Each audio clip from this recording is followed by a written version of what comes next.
we need artists to want to be on that global scale, because once they start to reach those levels, everything elevates. The standards all become better.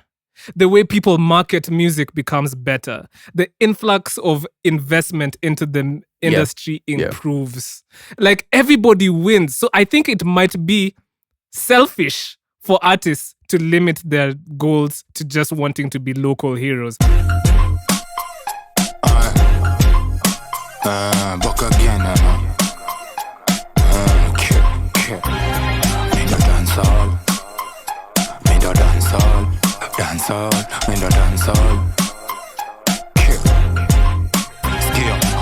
dancehall, Pele, flow wakatele wakitry kunifungia me slap them sele. Dancehall, me do dance on Pele.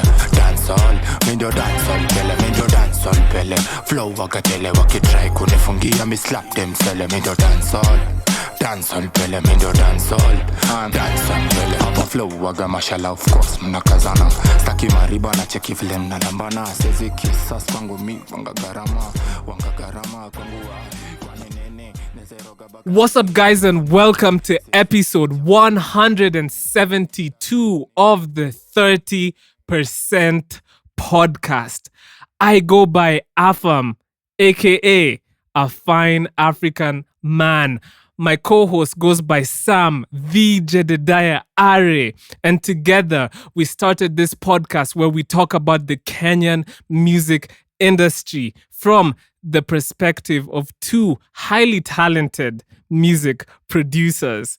And the most important piece of the puzzle is actually you guys for being tapped in, locked in to this amazing podcast. So shout out to you guys, and I hope everybody's fine. Sam, how are you, man? Oh, man, blessed and highly favored. Oh, lowly favored. Actually, no, highly favored. Always highly favored.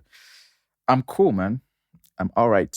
Just life, love, or lack thereof, and the pursuit of happiness. Oh no! Don't give me live, laugh, love. I just did. And rain. Wow. And then you draw the line at astrology. You're just the same. We're just the same, bro. We're just the same. There's something different with saying life, love, and the pursuit of happiness, and the stars dictate why I'm being mean to my actually significant other this specific week of the year. One that's moon, looking at the things moon half, is out. half cup, half empty. Because why does astrology have to be? No, it could be like, oh, why didn't you say, oh, I'll be really good to my partner for this specific period? Yeah, why didn't you? Because we don't. All of that stuff never dictates that. Oh no, it's. Oh, don't get me started. Don't get started talking about the moon and the tides, and it's. I don't want to come off as you've fallen right into my rage bait trap, bro. I know. You've fallen right into it, man. There's a few topics. Even I think for you, there's a few topics that you're always going to. Such as there's nothing. There's nothing that you can rage bait me with, bro. I'm untouchable. I'm the Teflon Don of rage bait. All right, I'm on a mission now. And it'll be unexpected. Listen. It will be unexpected, and I promise you it will get you. Anyway, bro, how have you been? The people are really desperate the pursuit to of know. Life, love, and happiness. Oh, okay, yes, but how have you been? Okay, fine. That's yes, it. You are pursuing anyway, these I've things. been chill, but man. what have you been up to? Nothing else. Just been chill. Living. Been chill, living. Have you been watching anything? Have you been been consuming any media? I don't know, listening to I was music? watching, I recently got into Blue Therapy. On Ooh, what's that? It's one of these shows where couples do therapy in front of a camera. All right. That's just judgment emanating from your side. No, that's not judgment. It's just the most Sam thing to ever Sam. But anyway. Yeah. So that's really what I've been watching. Although it is interesting though, because I don't think whenever you stick cameras in front of people, it's never real, is it? It's when reality TV isn't real. I've taken it all with a grain of salt. I mean, there's topics and whatnot. But then there's a lot of couples there who are like social media, not a lot, a few couples who are like social media influencers and whatnot. So that taints it for me. But the concept is interesting, and that's something I enjoy. So that's what I've been doing. Apart from that, just chilling, working, get into the bag, as they say. What has been going and staying out of the rain. So I mean, even before I get to RIP to everyone who lost their lives, man. Like the floods were no joke. Like it was my mom's birthday. Happy birthday, Mom. Happy birthday to Afam's moms. Yes. So it was my mom's birthday, and we were going to the spot. I'm just gonna call it the spot, and yo, put the people on, man. Why are you? I don't put the people on to like the spots, bro. Anyway, and then it's because we left like at 6 p.m. and this is on Friday, and bro, the rain was insane. Like even when we got to the spot, like I had to stay in the car for like over half an hour because of how much it was raining. It was actually insane, and it didn't stop. And umbrellas. I didn't have an umbrella in my car. Poor planning. Like, there's poor planning for me. So I dropped my mom, like, like how the chauffeur, you can chauffeur them like to the entrance. So like she got in, and then, we were meeting like some of my uncles. So I was just there in the car waiting for half an hour, like missing the vibes. Because I had to wait out the rain. Then eventually somebody came with an umbrella for me. Anyway, it was insane. But see, my problems pale in comparison to like the actual. You're talking about staying in the car. I'm not just telling a story. I saw a couple of people staying in the car, but like being washed away in their cars actually. And apparently the death toll is like over 30 people. I kept on seeing reports of like over 10 people, and it's due to poor planning. You know what I mean? Like rain isn't or shouldn't be something that like, I mean, I know rain is insane, but like, bro, like it's drainage. And I'm saying this from a perspective of somebody who doesn't understand like how all these things. But I feel like in big 2026 we should have proper drainage in our city. The things you sort out immediately: electricity, food, health, and then try and figure out so that when natural disasters happen, like it doesn't inconvenience the city or take lives. Like those are things like you're supposed to sort out. I don't know, but we just haven't figured it out, unfortunately. So that was a big downer on like the entire weekend, because it was just like a lot of like I saw whole in the city car lots, bro. Like whole car, and of course apparently compares to over lives. 70. I saw someone saying like 71 cars were like completely wrecked. Like I was seeing cars like completely like upturned, like crushed. Bro, nature is scary, man. Nature is really scary. It can be really scary, but hopefully everyone out there is safe. Stay safe, please. If it starts raining crazy, get under some shelter, preferably at a high altitude. But aside from that, celebrated my mom's birthday, so that was a blessing. And then I chilled with a few cousins. Me and my cousins had a potluck, and we did the lame, the thing for like, my name is Afam, and I brought we did that. You'll never see the tapes. You'll never see the tapes. You'll never see the tapes. I'm sorry. What did you bring? So your name is Afam, and you brought a what? I brought the Mokimo. So someone hasn't posted that. Like it's not on TikTok anywhere. I need to see that. You're never gonna see. I need that. I need that footage for later on when I'm trying to blackmail. I need that footage for later on. Oh man. Okay. But how was it though? How was the? It was really wholesome to see all my cousins. I hadn't seen everybody like since I've only been home for like what? Oh my god! It's like 2 months now. A month and a half. It's about to be a year. I hadn't play around. Bro, that's not a joke. That's not a joke. Let me tell you, time flies, man. time really flies. So yeah, I hadn't seen everybody in one setting.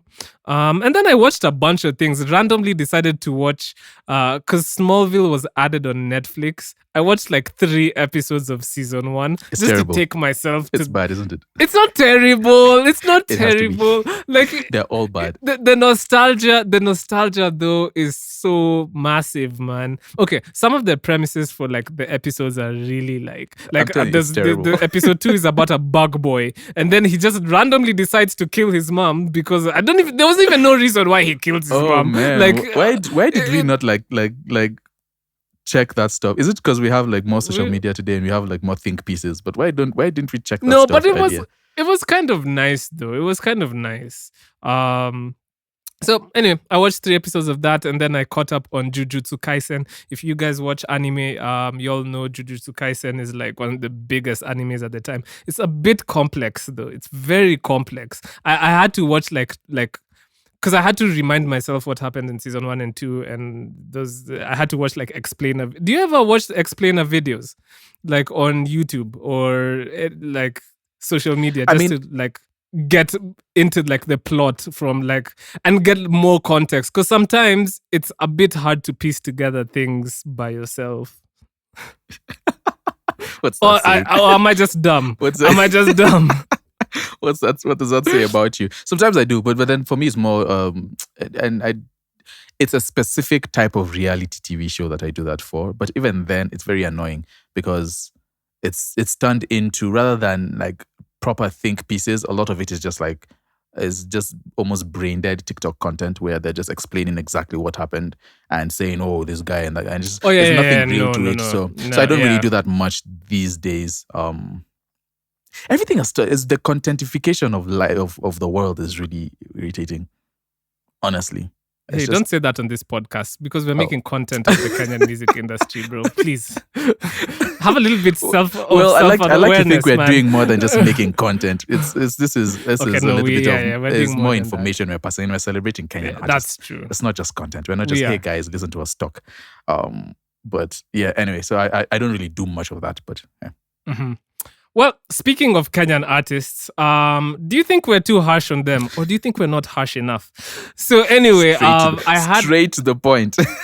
No segues involved. Straight to the point. Actually, right. Sam, you're the biggest person who makes my segues hard to like swallow because you point out that I'm segueing. If you don't, then it's just a segue, and no one has to know that I did all this. You don't hide stuff them at all to make a segue. It's either a speaking of, or you just make it. Just let it rock, but just let it rock, bro. I'll try that till the 80s. I'll try that till the 80s. Okay, fine. Till the 80s. Till the 180s, rather. From now to 180, I will not point out a single segue. I promise you. Okay, so basically, I had a massive, actually, argument with a friend of mine. And I don't even know how the conversation started, but she was saying she was like, and this is the problem with us Kenyans. Like, we're always nitpicking on the Kenyan artists that we have. Like we're always like, like how on social media people will always be like, oh, and this is why we have not made it as an industry, and this is why. Like, for example, in the weekend, I think there was a whole conversation going on about Brandy Maina, right? She was celebrating like her song hitting an important milestone. It's a song that she has with Modest Chabari, and she posts something on Instagram, and she doesn't use the song. She uses an Amapiano song as like the music for the post. Yeah. And then the question, somebody on Twitter, actually it's Peter Okoyo, he was like, bro, why don't you just use the song instead of using like the Amapiano song? And so this is just an example to say, like, do we nitpick too much on our artists, or do you think we are too lax on them and we actually need to be nitpicking more and pushing them more to be better and do better things? So in this argument with my friend, I was on we need to be more nitpicky and we need to be more like, let's actually, drive our artists to get to those levels.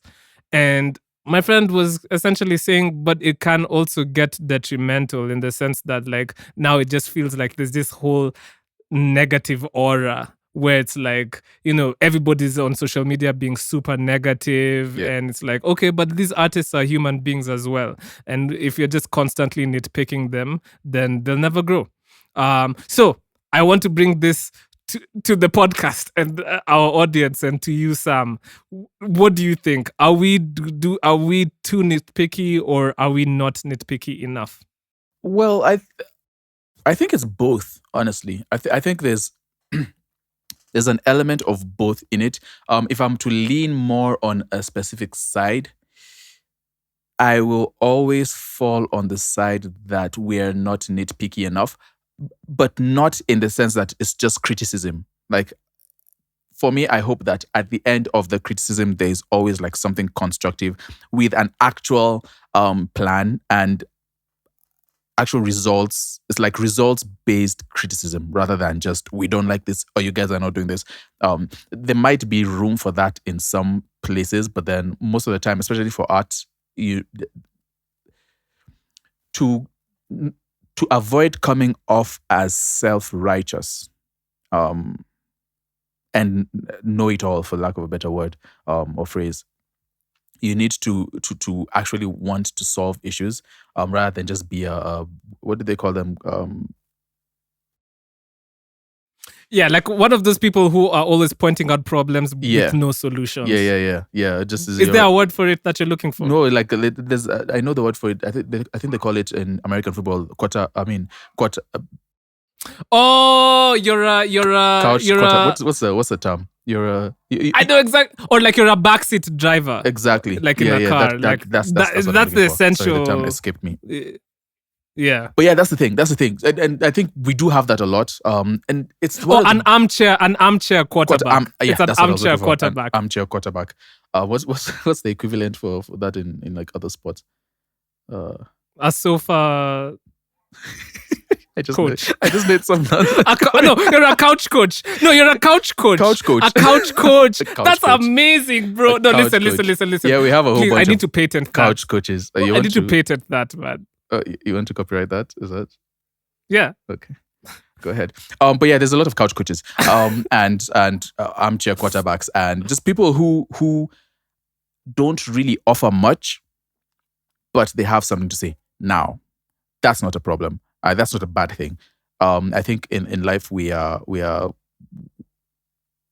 participate in art in just like being, like we are aware of it. I'm listening to music, and so I'm participating in the art culture, in the art scene, just by being a listener, even if it's passive.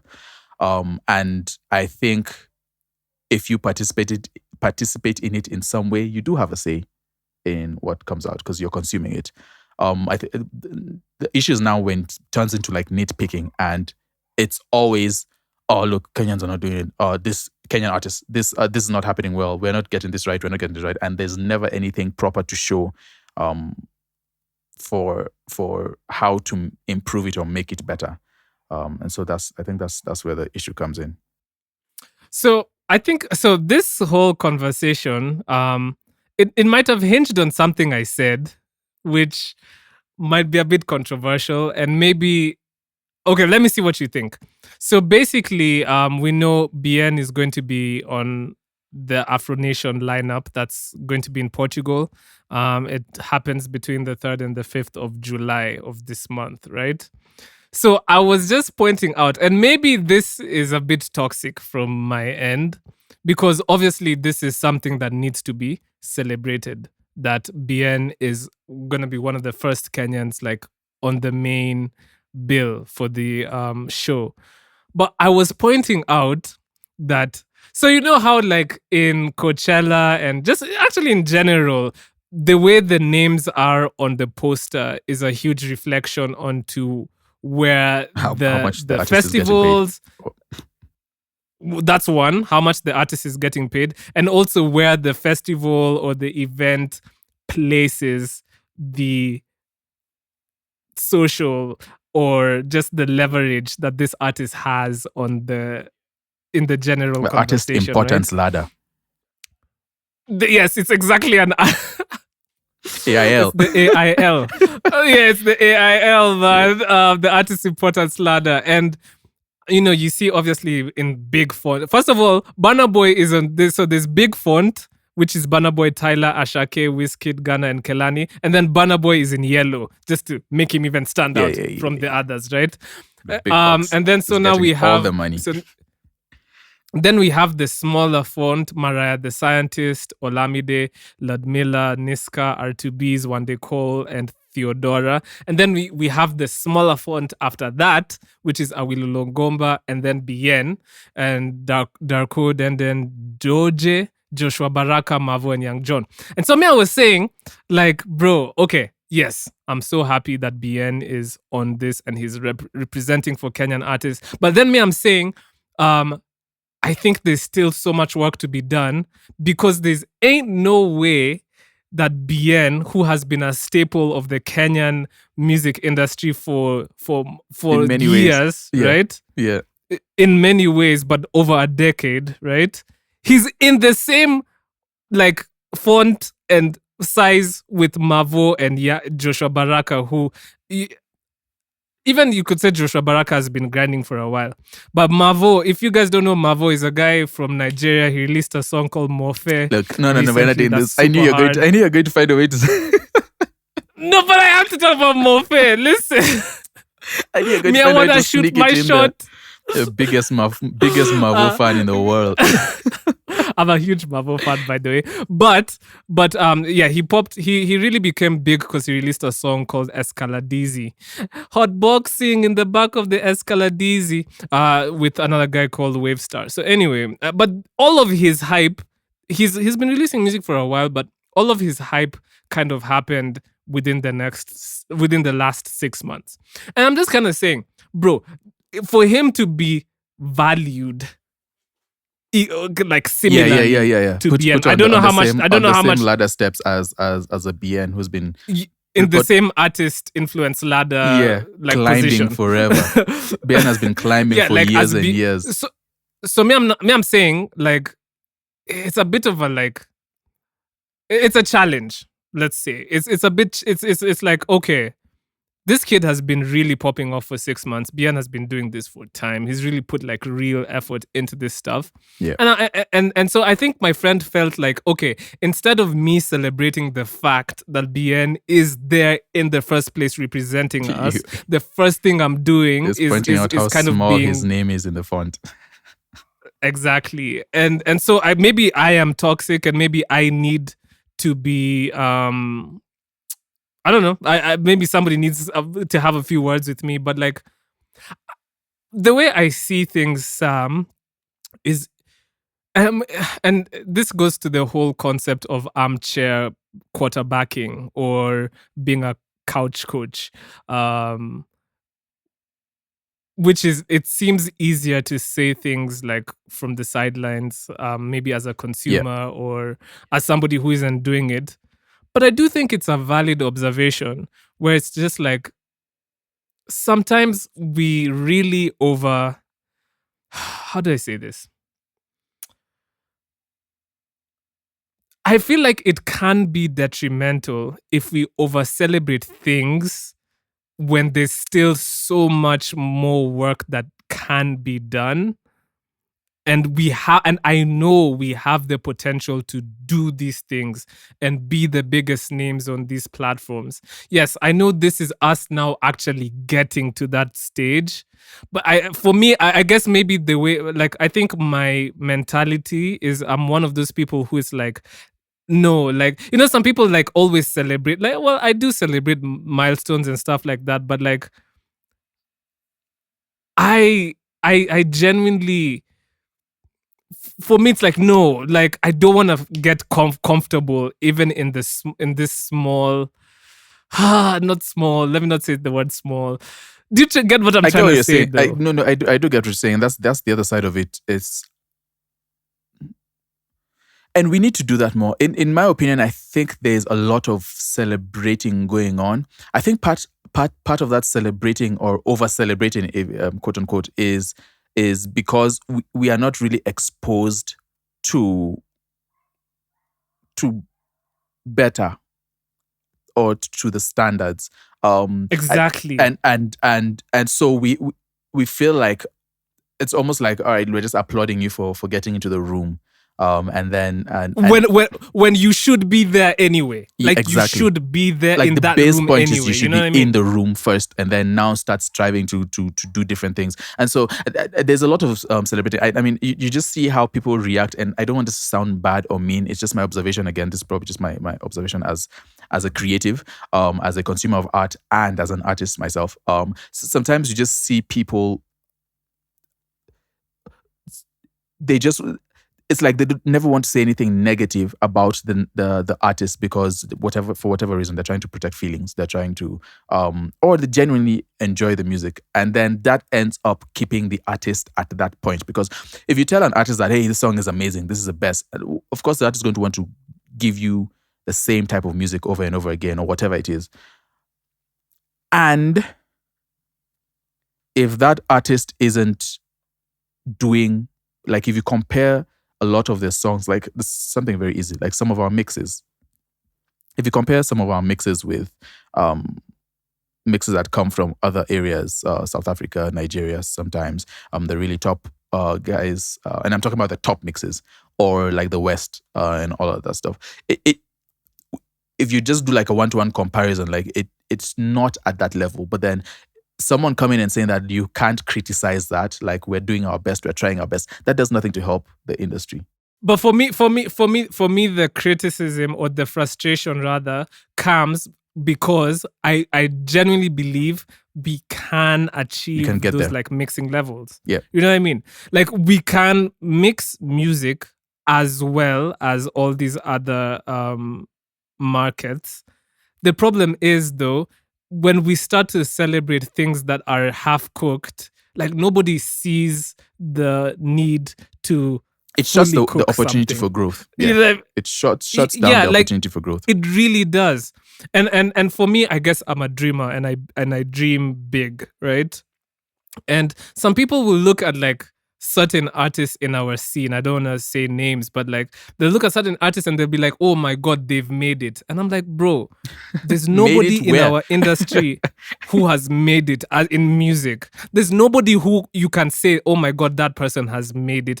For me, personally, you can only say somebody has made it when they're in the global conversation, like whatever. And some people will look at me and be like, okay, but Afam, you're being too pessimistic, or you're being too harsh on, like, bro, like, we have to celebrate some things, which we do, yes. But I feel like if we start to say like certain people in our scene have made it, and I'm just being very specific, have made it, then other small kids or smaller creatives will look at that as the ceiling, but it's not.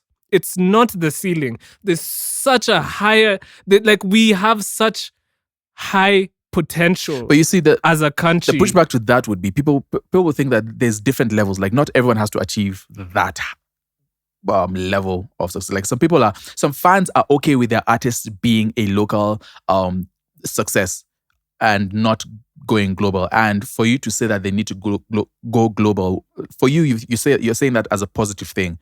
But then they look at it as a negative thing, is that you don't have to always push artists to that level if the artist is and sometimes even the artists themselves, they're comfortable with just being around here. They're comfortable with I'm going to get a lot of trouble here, but they're comfortable with the AI artwork. They're comfortable with just the basic things that they're comfortable with presenting their art in like just the regular way and going about their careers in a regular way, and they're not necessarily looking for. Then that's problematic. More. I think that's problematic. Like, okay, oh my God, we're just gonna have to. You know what? I don't care if I sound mean, but here we go. Yes, artists are allowed to have their own personal milestones and what they want to achieve. Yes, be like, as an individual, right? If you're happy just being a local artist and having success on the local scale, I understand, and that's great. But for the greater good, I think that's problematic. Because if you do have the potential to be global, but because of your want to remain a local artist, that really stifles what could be in the industry, because we need artists to want to be on that global scale, because once they start to reach those levels, everything elevates. The standards all become better. The way people market music becomes better. The influx of investment into the industry improves.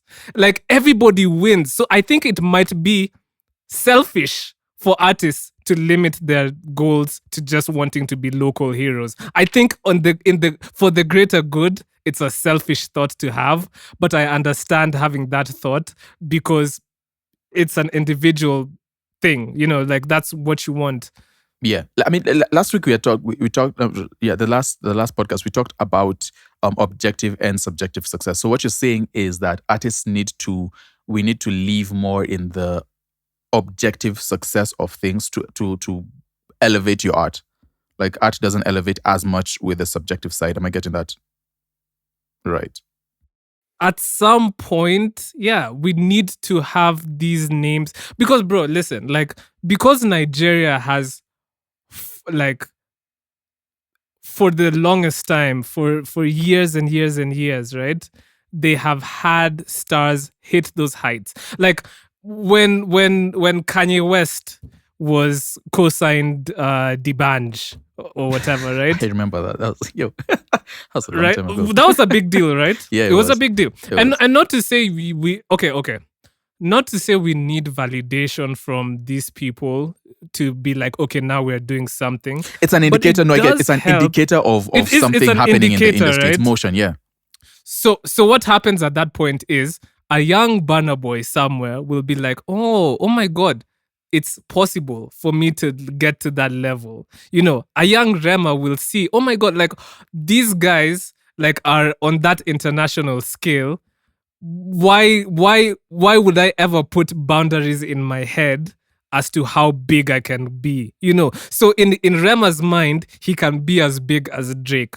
But I feel like a lot of us Kenyans don't believe we can be. Like, people say it, but people don't believe it. And you people don't believe it because you haven't produce. You haven't seen it. And we haven't seen it. Yeah. And that's why I'm critical. That's why I'm really critical, because it's like, if we keep on being okay, we're just okay with the level we're at. We're okay with seeing BN at the same font level. We're seeing him in the same AIL as Mavo and Joshua Baraka. Yeah, that's funny. I think, bro, if we're just okay with that and we're happy and that's the end, like, we're like, oh my God, he's reached, then it's problematic. And I'm sorry if, like, I sound like I'm taking away the joy of this occasion happening. But it's like, bro, I want BN to be on the left side with Tyler and Burna Boy. Yeah. He needs to be there, because if BN doesn't get there, then the rest of us, we have no hope. You know what I mean? We won't have a reference point, and reference points are very, very important.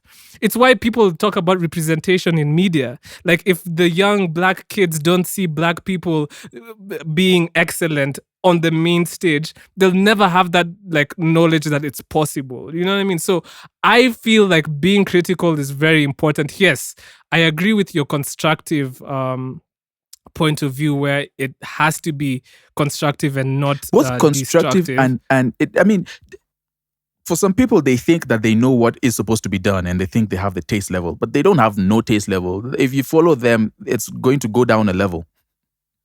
It's going to you're not really going to elevate anything. And I think that's where the danger comes in, is that everyone can't criticize, but then everyone can't criticize, but then you can't bar anyone from criticizing. Like, you can't say no one can, but then not everyone can do it in the way that actually benefits, or with the right tastes, and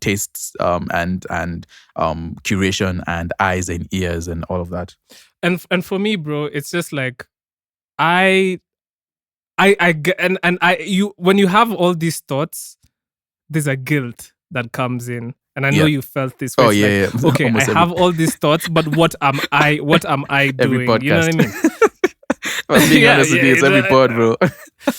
'Cause You know the feeling. that's It's like part of the we're problem. giving commentary on how to do something, or this is whatever, and then you always start to go within and be like, okay, what am I doing to fix this narrative Yeah. and stuff like that? Yeah. And I get that. I totally get that. But some of these things do have There's to also be said, though. sorry before you go. I think there's also a difference between criticisms and opinions. If someone is just saying this is my opinion, that's cool. There's not much weight held to that. But then if someone's actually criticizing it and saying this is not the way it should go, this is not what you should do, like you should do something in a different way, and they're not basing it as an opinion, but then something that's more closely related to fact, that's when we are able to like scrutinize and say, all right, what are the fruits of what you're saying? Yeah. Kind of deal. But I would lean Yeah. heavily on that side as well. I think we need to do a lot more pointing out what the successful artists have done in their careers and grading that against what we are doing. Keeping in mind, I live in room for growth and room for resources or the lack thereof and room for all of that. But I still think we need to, some artists out there have done incredible things with very low budgets. And I think it's an excuse when we just allow artists to, or at least you're in the room. At least you created something. And we enjoy. Yeah, at least, bro. Yeah. Like even like, and I'm blessed to have the opportunity to have Blessed and been highly favored. Yeah. exposed. And highly favored to have been exposed to a lot of stuff. But like, I remember when I went for the Pink Panthers show. And listen, Pink Panthers is not really like, okay, she's a global star for real. But like, you wouldn't put her like at the level of like the Beyonce's, etc. But when I went for her show at the Brooklyn, I can't remember what the exact name of the place was. Just seeing the level of production, I was like, whoa, that's crazy. Like, but you need to see these things to be like, wow, like, so that when you go to a show like here and Yeah. you're like, wait, Like, it's a there's bare actually minimum, isn't it? levels to this. Mhm. But the thing is, though, for me, my perspective is, it's not like, oh, the shit that we're doing isn't as good and it'll never be as good. For me, the frustration is, I know we can if we apply. You know how, this is the best analogy. You know how in school, right? You'll have A students, B students, C. Oh, that's what the teachers used to like categorize students as, right? Just trying to. And so now, Teachers do. Anyway. when the C student or the D student is messing up, like, and I think this is really toxic, but like when the C student is messing up, like they're harsh on them, but you know what I mean? Like it's just like a little bit like, fine, because I've come to expect this from you. But when the A student starts like really being weird and like being lax and not doing what the teacher knows they can, they're really, really harsh on those A students. They're like, bro, why? Like, this is inexcusable. And I feel like the Kenyan industry has that A student potential. It's just that we need to really, really lock in. And that's why I'm more severe with us. Because we've seen these examples numerous times. We've seen creators from all over the world come to Kenya and harness our numbers, harness our digital platforms, like use our shows as stepping stones. So it gets very frustrating when we have all this potential, but we're just okay with where we are. Okay with existing. And I think that's where my frustration comes in. And that's why I lean more on the let's be critical. Yes, let's be constructive, but like let's just not be content with being where we are. Constantly looking for avenues and places that artists can grow in, I think. Yeah, man. But yeah, that argument I had was really passionate. It's cool. I mean, this is definitely a topic that we see around because people are constantly stuck in between. I know someone can be better. I know this song could be better. I know this art could be better, or this artist could be better. But then I don't want to come off as a know-it-all, and then that ends up hurting the artist because then they're not getting the information that they need to be able to level up. But yeah, I mean, if you guys have different opinions, I mean, you could let us know as well, because Actually, yeah, let us know. Share your opinions. If you think I'm chatting complete bullshit, please let me know, man. It's okay. I can take it. Yeah. Yeah, that's that. On to a little bit of news. Again, it's the AI report. We bring you a little bit of AI news. It's just something interesting I found during the week. And I thought that it has some implications, especially with music. There's a case that was filed by a man called Stephen Taylor, Taylor, in the United States, and he was requesting the court, to copyright court, to allow him to copyright register an image that he generated with his own AI technology. The image is called A Recent Entrance to Paradise. So he created some AI art, I think, with his own technology. Of course, his technology will probably be influenced by the other technologies around. I don't know that for sure, but then it seems likely. So yeah, the court basically said no. They said no, and they said no because their reasoning is that for you to get a copyright, the work needs to be authored in the first instance by a human being. So the art needs to be created by human beings. And I think the thinking behind that for me would be, if it's AI, like we know AI art to take from a variety of sources, right? And so copywriting something like that could be used over and over again becomes a sticky topic. And so basically what it's saying is that if it's not created by a human being, then it will be difficult to give it like a sole copyright. And I found that interesting. My question is like, is it only for things that are completely AI generated, or is it like also, does that also include things that have AI as part of the creative final product, part of the creative process. Now, exactly. Now that's where we haven't seen this in this specific instance because he was asking for it to be copyrighted because of his own software, and so there's not really been a court case that has brought that copyrighted material or the desired copyright material that has been created, like with a Midjourney or a Suno or whatever it is. And so we haven't really seen that. So we can only just speculate on sort of what's happening and what could happen. And I do think it makes sense. It's a weird topic because it's bridging humanity and technology. And so is are products created by technology, do they have the same worth, sort of, or inherent, what do you call it, identity, creative identity, as works that are created by human beings? And this is interesting. The reason why this is interesting to me, because I mean, recently we had the whole thing going on here about artists creating music with AI. And so is there a possibility, do you think there's a possibility that this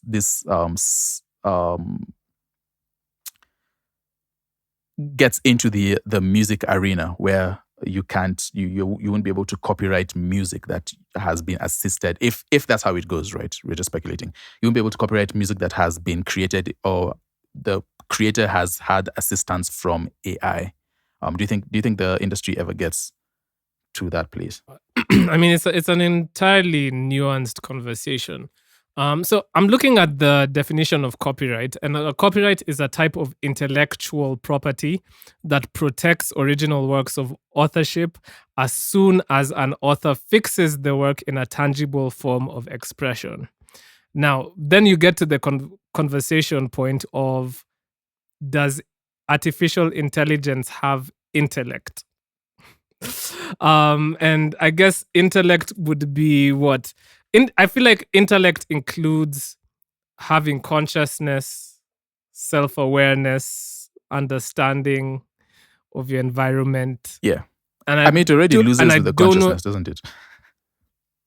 It does, and so I don't know if you could classify or categorize AI as having intellect. Yeah. Secondly, copyright, like I said, it protects original works of authorship. And generative AI, as we know it, is based on the large language models, Yeah. where they are creating based off of the vast amounts of data points that they have consumed, essentially. So does that count as an original work of authorship then? But then again, it becomes murky because as a human being, we are a product of the context we exist in, and so we are always influenced by everything. So even the things that we make, are they necessarily original works of creations? Because we are influenced by, like, let's say I'm influenced by Michael Jackson, or like some of the songs he has, and I make stuff that's based off of the, so is that, so I don't know. So it gets very complex. And then also now, when it comes to things that have been assisted by AI, for example, if you use a plugin like Output or something, like Output have like a bunch of plugins that use AI to generate. Oh, sorry, Output is like a plugin. Guess like that a output. lot of creators use. Yeah. Plugins are tools that we use in the music creation process within the digital audio workstations.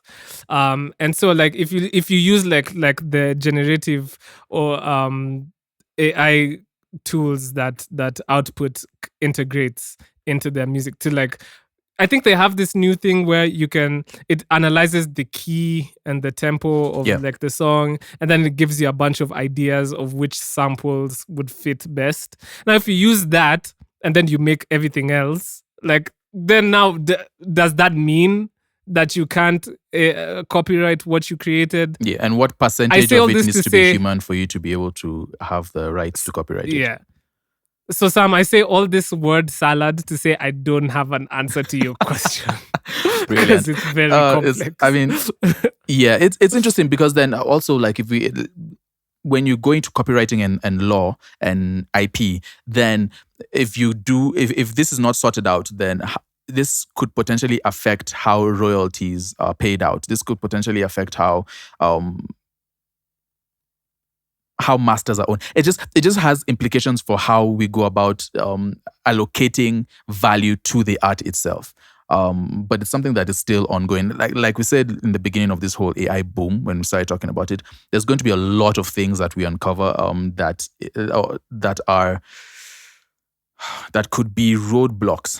Roadblocks is the wrong way to say it, but there's just going to be a lot of things that we need to uncover just because it's a whole new world. But they're gonna create the rules. Yeah. Once it starts affecting the money in a big way, of course, Yeah. the And big that's gonna boys be will jump soon. in. That's gonna Yeah. be soon. The big boys are already jumping in. Like, so Lucian Grange had, they have all these earning calls that they do quarterly, and he was giving the speech on the Q4 2025 earnings call.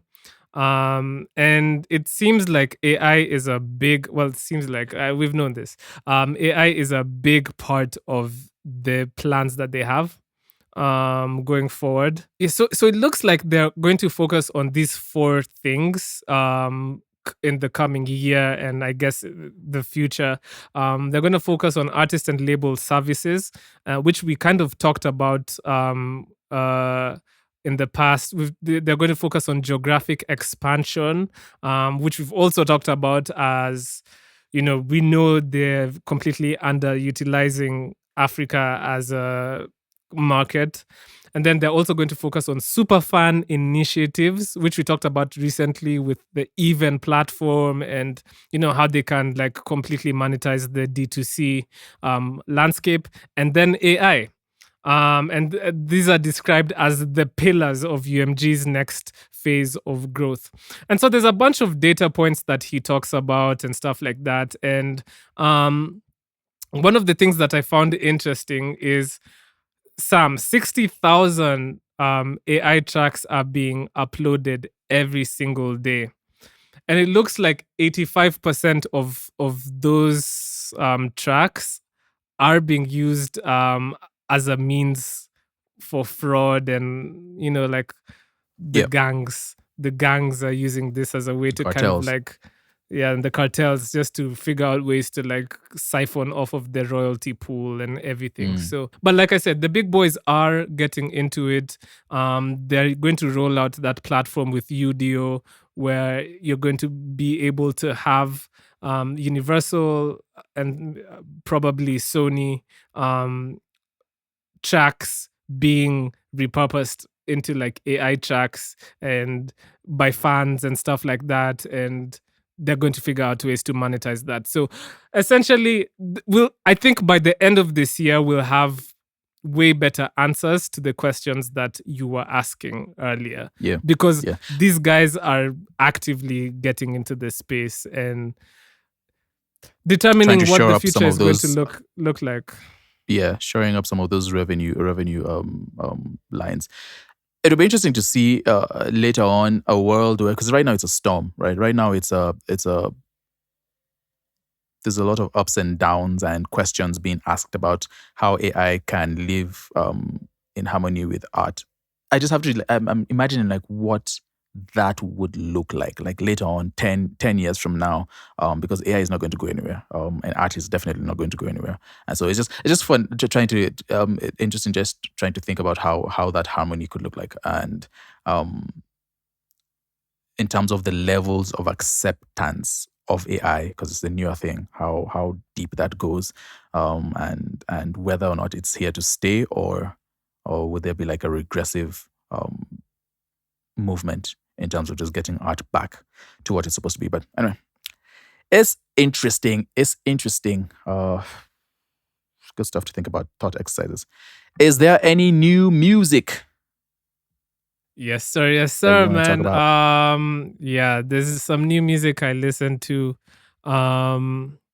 I guess I'm going to start with Mejja. So Mejja finally dropped. He finally dropped his debut album after almost 20 years in the game, bro. Debut album after 20 years is insane.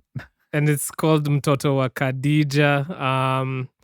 As you know, Mejja's actual name is Mejja Khadija. So it's an ode to his mom.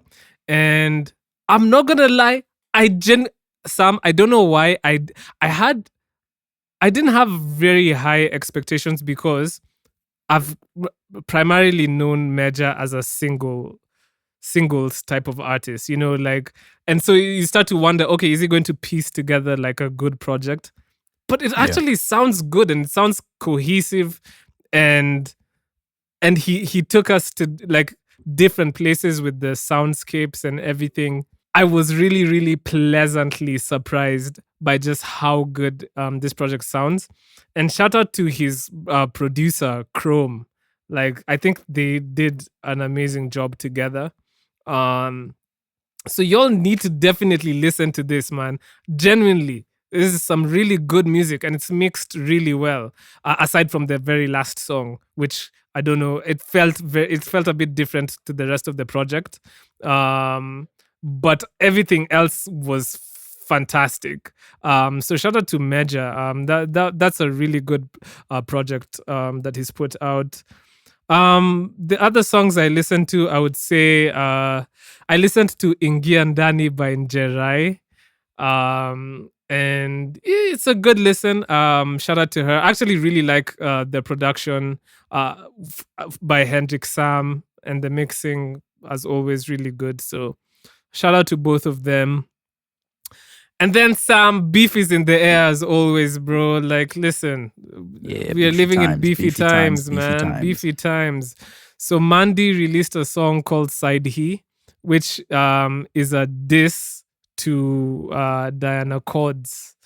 So So I guess the inception of this beef stems from when Diana Cords was kind of talking about herself as being the best rapper. And I guess somebody was comparing like Diana Cords to like some other people, and she was like, who are those? Well, somebody was comparing Diana Cords to Bridget Blue or Nikita Kering, and she was just like, who are those people? And then I guess there was a whole conversation about how Diana Cords was kind of saying, yo, she's the best. And that didn't sit well with the likes of Mandy, and so she released this song, um, and I don't know. So one-sided beefs are usually so interesting because I don't. It doesn't seem like Diana Cords is locked in on this at all. Because like, I don't even think she's going to respond. So do you think she's scared or she just feels like Mandy's beneath her? I don't know. So we'll see. Yeah, but then I'm going to bet there's a money little bit she's of not going crash to out in her. respond. She might drop a joint. There's a bit of crash out in her. Oh, you sense a little bit of crash out in Diana Cords. Yeah, That's it's definitely hilarious. a bit of crash out in her. I hope she responds though. I hope she responds. I mean, I think the Mandy song was decent. So yeah, I listened to that, and then I guess lastly, I would say I listened to Karun's project Eternal. Um, it was very very calming, I'd say. Like it was very focused on the vibe. Like not so many drums and just like a lot of airy Yep. sounds and Smooth music. pads Mhm. and that's that kind of thing. And the last song, it gave me Hayley Williams vibes. You know, sometimes Hayley Williams be releasing music by herself and she just goes um on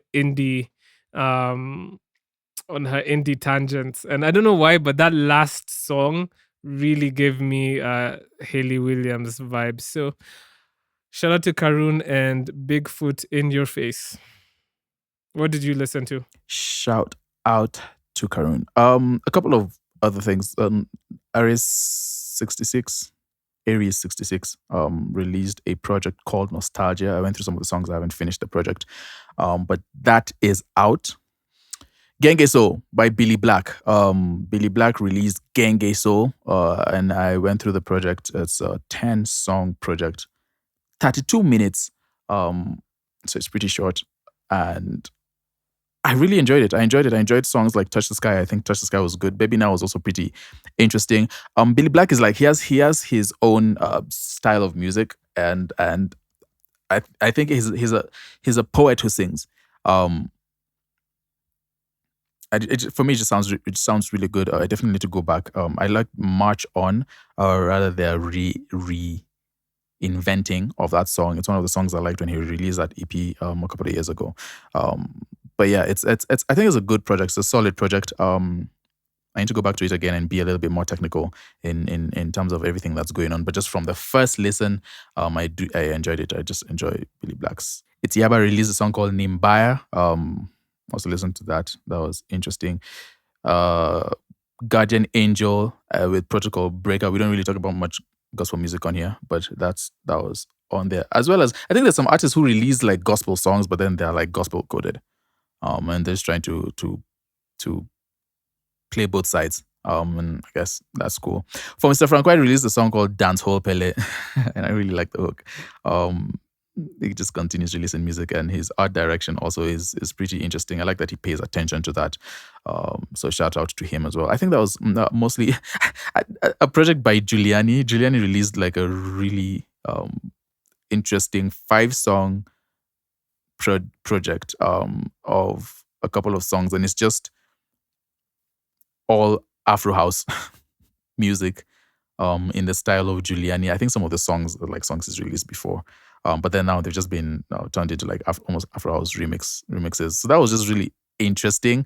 I get what he was trying to do there, and probably a lot of people are doing that, right? Trying to get themselves into DJ sets to extend the life of their music and all that. So shout out to him. Last song was Tender Wema by MGM Kenya, DJ Rico, and Koli Clan, Koli CLN, and I think that's what it is. And so yeah, some more Unz music. Shout out to him.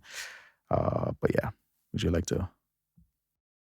Yeah, before I even get to the song of the week, I forgot to shout out Thelathini. He released a song called Mchawi Karaba. Also dropped a video to that. So shout out to Thelathini. We played him on the pod before. And then also I want to shout out Lanzi, but he goes by Kalibwani on streaming platforms. He released the song Pajero Prayer. So shout out to Lanzi, man. Some real rap going on there. Like that's some real rapping shit. So Yeah, man. For the end of the podcast, I would like to play something from Mejja's debut album. Listen, Mejja's debut album was nothing to play with, and I really like the song Ntampata Wapi with J Melody. So yeah, man, that's what I'd like to play for the end of the podcast.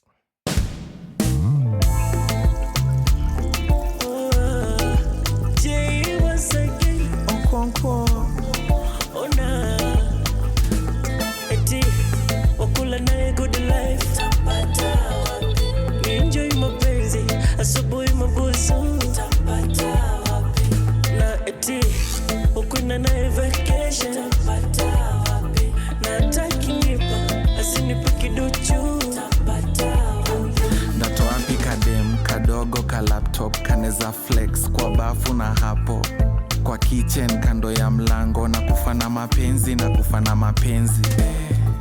nimechoka na life nataka manzi kavi yani ASAP thick thighs save lives Ntampata wapi wa kuvalisha kitenge nimpende tufungue YouTube channel hey guys it's the Mejja subscribe nataka manzi wa kupenda tunapiga pamba tunatesa ukula naye good life Ntampata wapi enjoy mapenzi asubuhi mabusu Ntampata wapi na eti ukwenda naye vacation Ntampata wapi na takinipa asinipa kiduchu Ntampata wapi nataka dem smarta ngozi laini kokobata twende daku la bata kando light dinner tukimaliza ni salsa mapenzi mechacha Ntampata wapi nimpe roho yangu anisaidie kutumia pesa zangu breakfast in bed amke kando yangu siko mandom I'm high in life mi nataka peng tukule soft life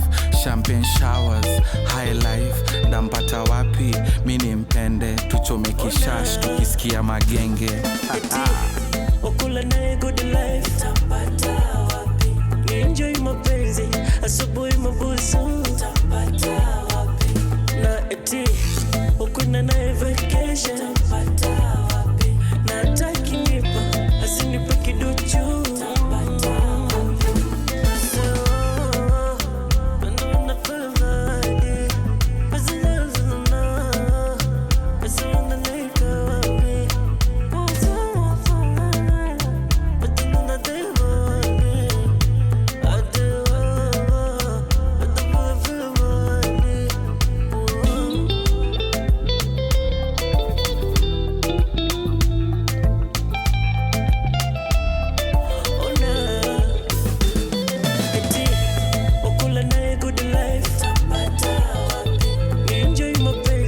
asubuhi mabusu Ntampata wapi na eti ukwenda naye vacation Ntampata wapi na takinipa asinipa kiduchu Ntampata wapi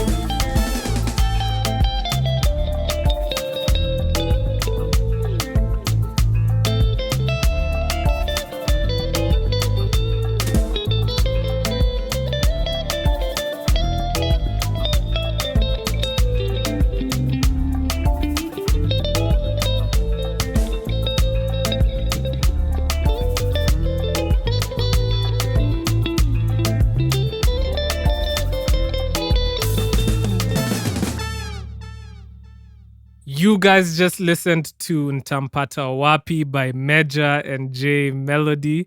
So shout out to them. You'll listen to that Mejja album. It's actually really good. Yeah, man. Sam. We did it. We did it once more, man. We always do it, man. When do we never do it? That's the question. We did it, and you guys were here to witness us delivering this podcast. Yeah, man. Sam, what do you wanna? Yep, that's the episode. I typically don't have much to say. I just harkening back to I guess when you're criticizing artists and you're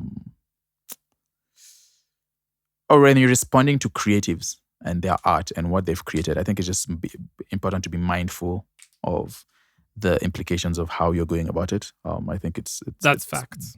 it's better for the industry if we're all mindful of what we're doing and what we're creating and how we're talking about it, and how we're presenting it to people.